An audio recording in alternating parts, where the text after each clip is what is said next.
Meet Eddie Bernays. He is considered the father of modern advertising.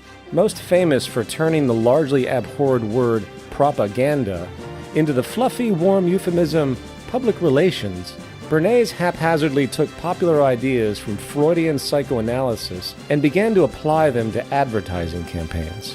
The idea was simple: link and exploit the very primitive social urges common to most humans, such as sexuality and status, to a product. Seems so much longer than last year. It is. Nearly 4 inches longer in some models. Oh.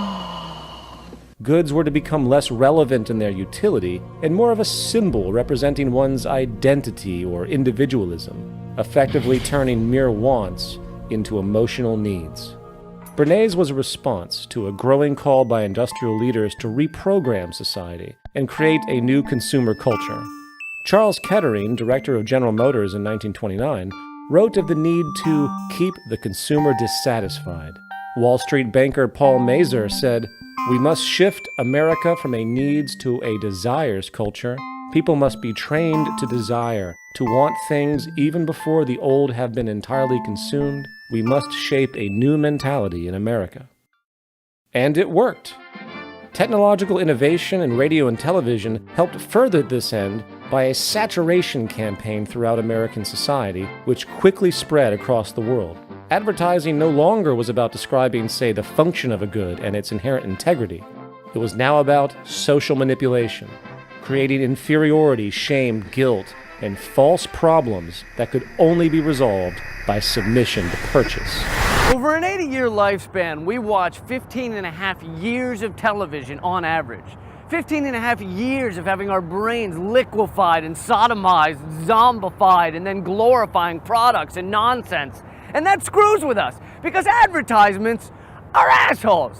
They're assholes. Imagine if an advertisement were just a regular guy walking up to you on the street, just going, "Hey, hey you, hey, if you wore these jeans, then the hot girls would really do you." I mean like hot girls, not that ugly broad you call a girlfriend. And by the way, could you mention to her that she needs to lose a little weight and do something about her hair? And she could do it too if she would just use these diet pills and this hair gel.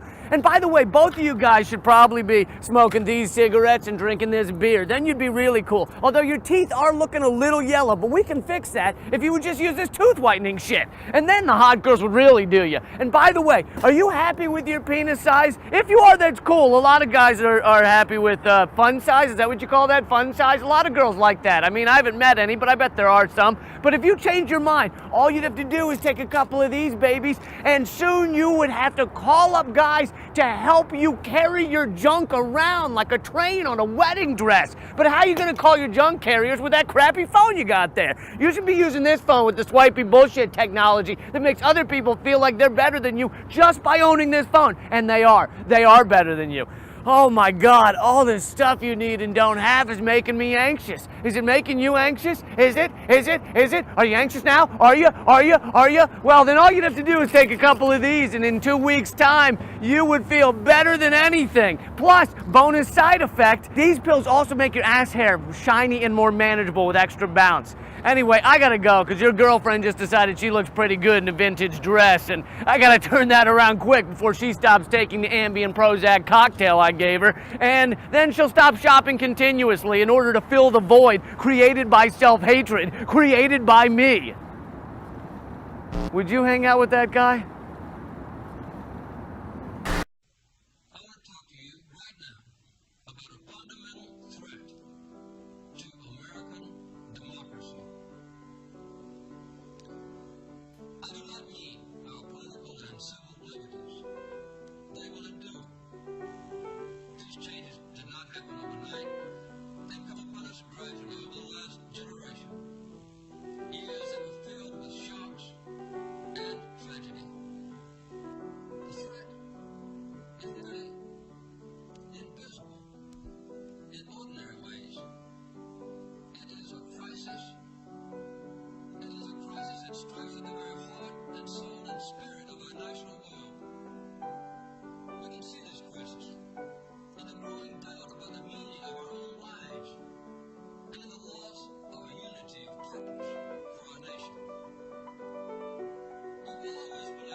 which have no confidence or purpose.